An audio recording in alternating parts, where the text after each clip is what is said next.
Welcome to Roll Call. We're here with none other than Jimmy Gorecki. What's up, Jimmy? We're so happy to have you. I'm happy to have you guys here. All right, so I don't know if you know about Roll Call, but we like to start off pretty strong. So we got you some gifts. All right, I'm excited. Let me see. Gift I number won't one. look. All right, what we got? Let me see. Let's see. Show it. Oh, man. What can you tell us about Norristown? Dude, Norristown is the greatest suburb in America. Thank you guys so much for this. Norristown is where I grew up at. It's about 30 minutes outside of Philadelphia. It's an old, kind of grimy town. It's cool, though. Got a lot of super blue collar. Got a lot of morals and ethics there. Give you your character. Gave me my character, yeah. Up. It's a lot of pride and sense of community there, so I wouldn't trade it for anything in the world. So thank you guys for this t-shirt. I appreciate this. Bomb. So you also used to wrestle. What can you tell us about your wrestling coach and Sal? My wrestling coach, man, I had the toughest wrestling coach. So my mom this is why I wrestled. My mom would try to stick me in any sport. My mom's a single mom. She works 17-hour days, so she would put me in any sport she could possibly find. And after I ran through all the sports, and she knew I was a smaller kid, and I was kind of fading in all of them. She was like, "Well, try out this wrestling thing," and I was like, "All right, I don't know nothing about it," and I just go in there and I get my ass kicked, because all these kids been doing it for years. There's like a really good feeder program there, and I just stuck with it. But I did enjoy it because there's a lot of discipline and work ethic to it. It's a lot of shit that I learned from training and exercise and stuff from then I still do today, to this day. So, yeah. But we had a good wrestling program, too. We were, ranked in the country. And, I still talk to a lot of my coaches, still talk to a lot of kids I wrestled with. So, So you prefer wrestling or skating? But I prefer skateboarding. Oh, okay. Yeah, I prefer skateboarding. Yeah. But I'll tell you what, the sports couldn't be any more, they're worlds apart. But again, wrestling stuck with me in terms of when it came to skating, I just wouldn't give up on tricks. And a lot of that I learned from, as much as I love skating, I learned that from wrestling, because you just got to sit there and practice and practice and practice. And it's grueling and it's tough on you, but I appreciate it. Did wrestling ever get in the way of your skating? 1,000%. Yeah. Yep. So I remember my senior year of high school, I did one specific trick in Center City, Philadelphia that really would have helped catapult things for me right then and there. And it was on a Saturday. And then the wrestling season started that Monday. And it was I just basically had to disappear from skateboarding because I couldn't do both. So it definitely slowed me down. And then months later, I came back around, got back on the board, but I hadn't skated in 5 or 6 months. So, all right. Ready for your second gift? I would love to see my second gift. This is funny, yeah. I'll let you do the honors. Okay, let me see.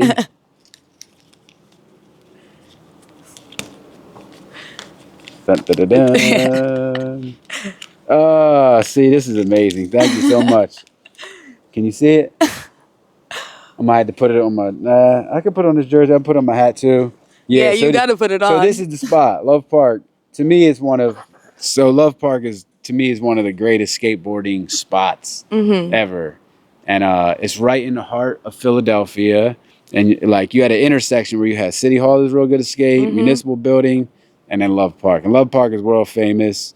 The artist that did this sign, Robert Indiana. You see these signs everywhere now. You see them in New York. You got them. There's one super close to here, Japan. I think Robert Indiana was a huge advocate for skateboarding at Love Park. And I got a tattoo of it. Hold this for a second. Oh, sick. Yeah, show us. Yeah, after years, I was I finally got my wings to get it. So, I put the work in, so I deserve the tattoo. And thank you for the pin. Of course. All right, so we all know that you did that backflip at Muni. Yeah. So out of everybody that was there, who was your favorite person that you were oh man, they're here? I can't believe it. It's funny that you just said that because man, in the back it was. I mean, there were so many people there because that's how Love Park was. Any given Saturday or any given day in general, you could find a gang of locals that were very popular, and then there would always be hella people in town. So Jason Dill was there, which Jason is living with a friend of mine who I just sent him I just literally the other day sent him a screenshot from the background of Dill in there. So you got Dill, you got Van England, you got Fred Gall, Josh Kalis, but definitely Jason Dill. You know, That was your favorite? Yeah, because it was Dill and Abe would come to Philly a lot back then. But just that, like, you know, Dill is he's like Gons to me. Yeah. You know, so the fact that he was sitting back there, you know. And when I see him, I always wonder if he remembers being there, if he even remembers me, if he remembers being there or not. But he remembers. I'm sure of it. Yeah. What can you tell us about military fours? Military fours. All right. So I'm going to tell you this. I would like to stake my claim and say I was the first person skating military fours, but I'm sure there were a handful of people prior to me doing so. But I did have a pretty awesome photo in a skateboarder back in the day doing a wall ride in them, which I think that stuck with a lot of people. And a lot of people over the years have hit me and said that they relate that shoe to me and to that particular photo. So I love skating them. I bought in so many pairs over the years. Of just military fours? Just military fours. This is not an ad, y'all. This is just just military fours. Yeah, I don't know what it was about that shoe because I would think they retroed it in like 05. Definitely didn't have them back in the day. Maybe my older sister did. But I just remember when they came out, BB that works at Supreme and Price and Ty, I remember just talking to them about skating in them. And, they were like my young boys, but they were like, they were cool New Yorkers. So like I always still, even though they were younger, I still kind of was like the shit they were up on. So it stuck with me with that conversation with them, talking about skating in them. And then I just kept doing it. So I burned through so many pairs of them fours, like so many, probably, I don't know, 10 to 15 pairs skating in. Damn. I need to get a new pair though. We should have got you got some in the back? We messed up. Nah, you didn't mess up. Nah, this stuff is amazing. But we do have. Dun, dun, dun, dun. Yeah, see? Yep. What can you tell us about the Eagles? I can tell you that the Eagles bust the Chiefs' ass and the shit was over before halftime. Nah, this is, I mean, the Eagles, like, Philly is a big sports city, but the Eagles really run the shit, like, and football is crazy. It's like, you see the way, like, the fanaticism, is that the right way to pronounce it? Fanaticism? I don't know. That sounds right. But the football fans in general are just so passionate, and the Eagles really run the city. And then, for real, I thought I might die not never seeing the Eagles win a Super Bowl. And then we won in 2008. And then we just bust Mahomes' ass. We should have won the last one too, but there was a bullshit holding call. But I tell you this, 2 weeks ago I did meet Nick Foles, and a friend of mine works with him down in Costa Mesa, so I drove down there. I had made a skateboard. I did a collaboration with the Eagles. Oh, sick! And we made a board that had the Philly special play on it, and Nick was kind enough to autograph it, and he just sat there and, like, as soon as I met the guy, all the things I would have wanted to ask him about, he ended up just telling me. That's bomb. So it was cool. Yeah, but yeah, I mean, this is world champs. We bust y'all ass. No 3-peat, no dynasty, and that's going to be the beginning of the end for the Chiefs. And now you're about to see the Eagles go get a couple more. Sick. All right, so big Philly guy. Big Philly guy, yeah. You went to med school at Temple? I didn't go to med school. Okay. Nah, I wish I did. My mom wanted me to become a nurse. My mom's a nurse. She was always like, yo, get into medical school. But I went to Temple only because it was right off Broad Street, which was a straight shot from Love Park. That's the only school I applied to. $25 for the application fee. I got in. I was cool. Because it was close to the park. You just wanted to be as close to the park as possible. That was it. Had nothing to do with no curriculum, no academic program. No, nothing. Your entrance essay was like, Love Park is across the street. That was it, yeah. Wrote the essay, got in. Sick. And I had a blast there though. It was fun, and I learned. I did end up going to school. I was taking a lot of marketing and PR classes, which years later, my curriculum in public relations and marketing ended up really helping me formalize what I do in clothing and stuff. So, yeah. Sick. Yeah. All right, ready for gift number let me 4? Let me see. Oh, man, thank you so much. This is it. What can you tell us about? Damn, I wouldn't even know where to start at with this. Ice cream. Man. Phew. So this DVD, Ice Cream Skate Team video, that back cover, I'll tell you a little story. We shot it right in the parking lot for the Hollywood Bowl. And it was it was originally for, I think, Vapor Magazine. Nobody had that hoodie at the time. I definitely had it before Kanye and all them. Revolutionary. Yeah. I wish I still had it. Little Jake, I love Jacob. You know, Terry put me on to a lot of stuff. That's Pharrell's little brother, Kato. Nino, who's like my mentor and big brother still to this day.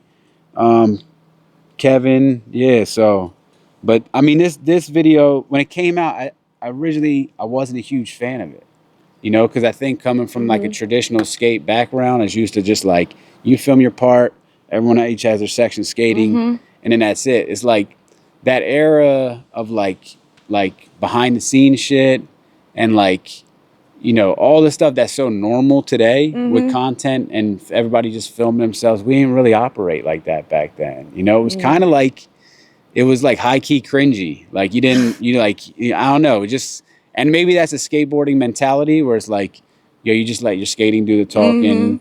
All this other stuff is like just extra. No one needs to see all that. Yeah. But it was interesting because in all reality, that's what, you know, the skating was important, but everybody wanted to see what life was like beyond just riding the skateboard. Yeah. So, you know, it was eye-opening to see how people responded to it like that. And then just this whole thing, man, this should change my life. You know, I'm so thankful for Nino for including me in it. Pharrell, I'll always wave the flag for Pharrell. That's why I was laughing the whole time that Drake was getting dumped on by Kendrick, just because he had a couple words for Pharrell. Pharrell ain't do nothing to you. Pharrell, if anything, Pharrell stayed like, you know, kind of even neutral to a fault through all this shit, you know? So, but I love Pharrell. I love his family, his mom and dad. I called his mom and dad after his mom's a professor. After I graduated college, she was one of the first people I called because she was always so supportive of me getting you know, getting an education beyond skating. I love that. Little brother Solomon. But yeah, this was a trip, man. We could sit here and spend a whole day talking about this. You know, we got to travel the world. Jason Goldwatch is one of the videographers that put this together. And Jason has filmed some of like the most incredible hip hop videos, just music in general. Yeah. His partner, Peter Bittenbender, is partners in Mass Appeal and is partners with Nas. Peter, this is a funny ass story. So we travel the world filming this. Yeah. My wife's family is from the Azores Islands. So 2 summers ago, we're going to the Azores, which is like 9 miles off the coast of Portugal. There's a bunch of little islands. You got to fly first to the big island, then fly to the little island. And as soon as we land into Shada, I think it's called, Peter's the first person I see getting off the plane. I mean, this was 2022. I hadn't seen Peter since 2006. And it was like random. Just random as fuck. That's sick. And my daughter were like, what the fuck? How did you invited know him? Somebody in Portugal? And just so happens his wife's family is from there. So shouts to Peter. Shouts to Mass Appeal. I think Peter had a huge hand in the that of Mike's and Men documentary, the Wu-Tang one, which I love. I'm a big fan of. But yeah, this video, man, I wish I still had that hoodie for real. I would wear. I can't. You know, I don't wear too much of the stuff now, but I would still wear that one. That hoodie. I feel like people know. You know, Lil Jacob is one of my favorite skaters still. I always tell him, like, when we were doing this, like, this is going to this is going to come to an end at some point. Like, this is just for the moment. But his skill and how good of a skater he was, I was like, and the fact that he skated for Baker back then, I'm like, you have the ability to, like, be part of skating forever, you know? So, It's yeah, I love all those historical. guys. Yeah. Nino's like, man, Nino's put together so many incredible projects over the years. You know, and Ice Cream was just one of them. Teriyaki Boys, you know. And it's cool to see Pharrell still doing stuff with skating with Louis, with Definitely. Tyshawn, that nollie heel flip over the thing into the bank with the Timbs on. That was crazy.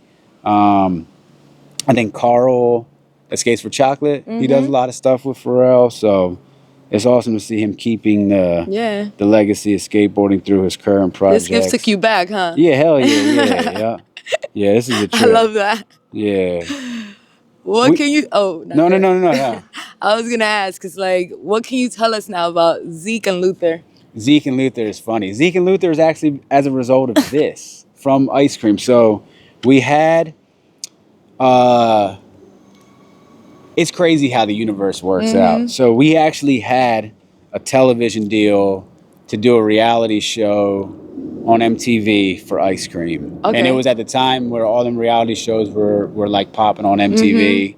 And the gentleman who got the deal, his name was Jeff Tremaine. And Jeff started Big Brother magazine and then went on to start Dick House, which is Jackass, Viva La Bam, and all those. So Jeff, we had a handful of meetings with Jeff about doing the show, and it ended up getting dropped by MTV. I don't know what, you know, I think there was some like you know, negotiation hiccups or something. But everything happens for a reason, right? So it gets dropped. And that's probably the worst thing that could have happened to us, was giving us a TV show, because even with a bunch of skaters, like, we were all on the verge of, like, this shit was going to explode at some point. Because everyone, like, the egos and, like, everything was way too wild. You know, you seen the shit building. So, yeah, good reality TV probably. Yeah, it would have been great for TV, but we would have ended up in some fucked up situations. Something would have happened. Someone got arrested. Who knows, you know? But Jeff Tremaine was like, he said, my buddy is working on this television show for Disney. Can you just go meet him and have coffee? And I was like, well, I was like, for one, I was like, that's so such a compliment that he would think that highly of me, of all people, to go sit down with his friend. That's what they do. You know, like, why wouldn't he just want to do it? So I go and meet this guy for coffee, and it's a actor who I saw as a child from the Wonder Years. God, why am I forgetting his name right now? Let me look this up real quick. I'm drawing a blank. I got a lot on my mind right now. Fred fucking Savage. Yeah. So it was, I go to this coffee shop and it's Fred Savage. And I was like, wow, I grew up watching you on TV. And just sat and had a conversation with him. I think the tough thing with skaters, I don't know about now, but like I was saying back then, it was like skaters ain't really like to give, they didn't want to give the game away, you know, or give the sauce away. Like, so if someone from an outside entity outside of entity outside of skateboarding wanted something to do with skating, it was like cats weren't really that open to it was like seemed corny to or having something. that dialogue. Yep. So, but I just talked to people like people, and we really got along. And then he was like, "All right, bet, can I hire you to help me shoot the pilot?" Oh, sick. And I didn't know nothing about no TV pilot. He just kind of told me what was going on, and I was like, all right, just being a skateboarder or resourceful, so I'm like, I can figure out what boxes to check. And I got a bunch of skaters to double as the actors.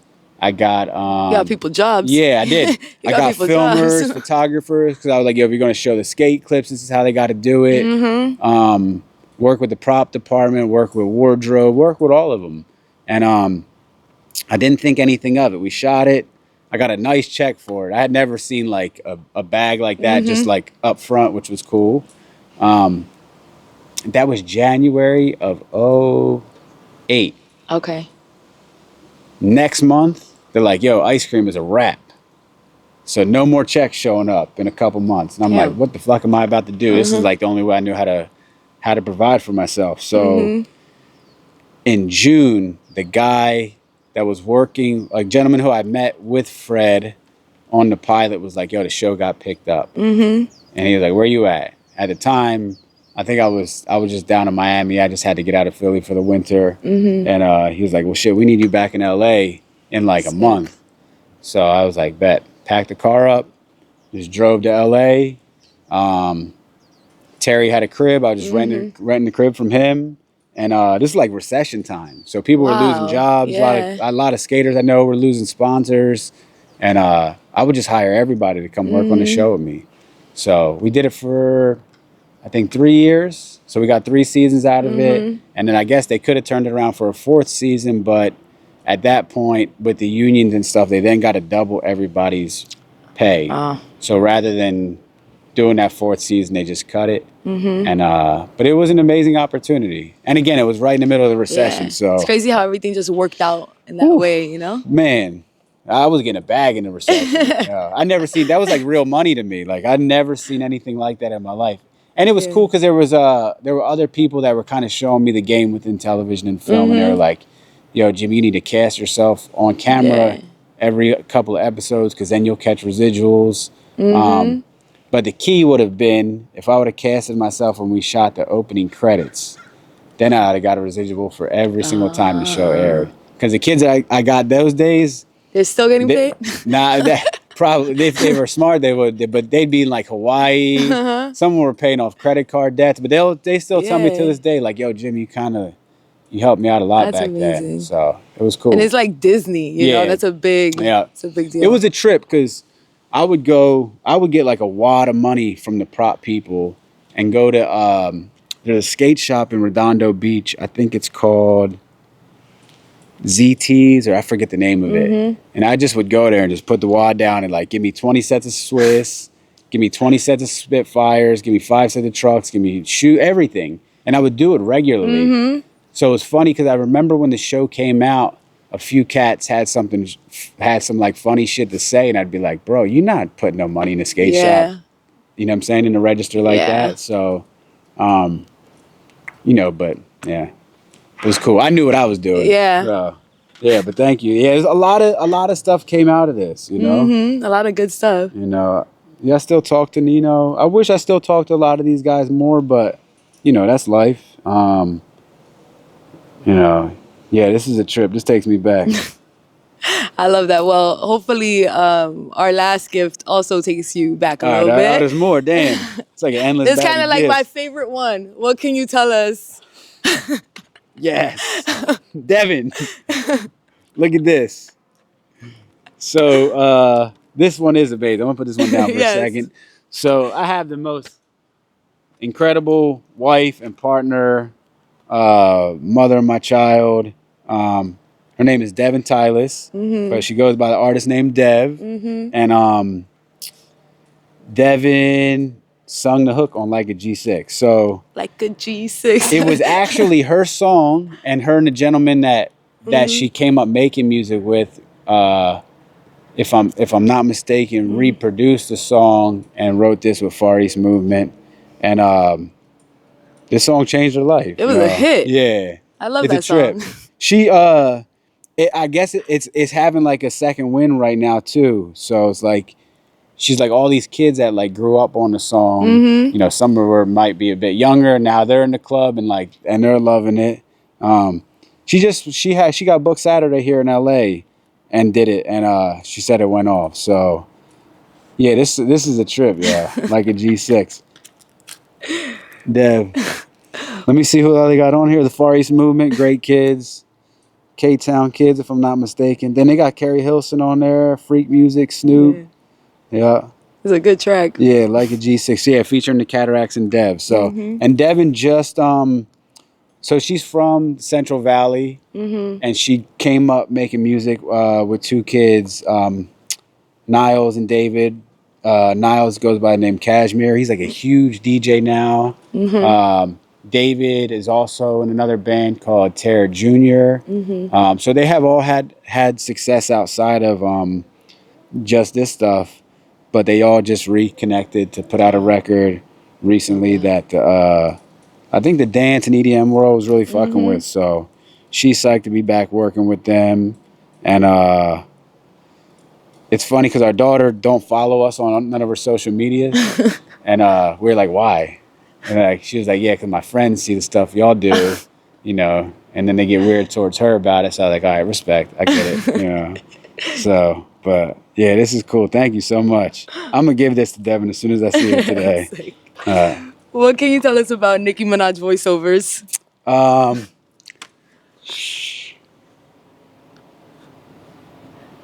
That's a good question. Let me think about this one. I literally like the Dolce one. Did I say it right? Dolce? What is that one Queen from? Radio. What's that? Queen Radio. On Apple Music? Yes. See, this one might be going over my head. What am I missing on this one? Tell me the reference. Devin. Why am I drawing a blank on this one? Does she do It's it on there alright. a lot? She's on there. She's on Apple Music, which I think Nikki had a show for on there too. But this one might be going over my head, or I'm just drawing a blank. That's all right. All right. That's all right. My bad, yeah. No, are you kidding me? I got dad brain. I'll be forgetting a lot of shit. All right. Thank you so much, No, Jimmy. thank I you. hope you loved our gifts. We loved you. I love the gifts. I love you. I can't wait to skate the banks with y'all. Oh, hell yeah. So you got to show me where all the cracks are. Yeah, I got you. I got you. Don't worry about it. You started going down there when you were little? Yeah. All right. All my life. Damn, yeah. You know? I like the banks. I remember the first time I went there, I walked in, was just like a little kid, just like, yo, this is the Brooklyn Banks. This is crazy.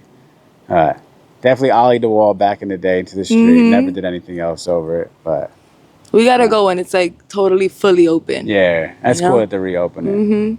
Thank you so much for these gifts. No, of course. I appreciate it. Thank you for coming to Roll Call. Yeah, roll call.